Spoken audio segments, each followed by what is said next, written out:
Này cấp xịn của Phương Nam nha anh em. Cấp xịn của Phương Nam. Giờ cấp của tay xô nè. Giờ gắn cấp tay xô vô.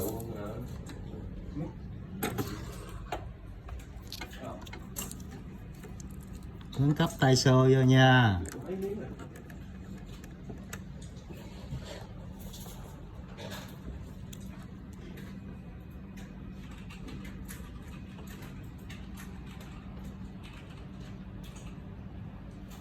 Rồi nó bị gợn sóng nha, nó bị gợn sóng, cáp của hãng, màn hình theo hãng bị gợn sóng kiểu này.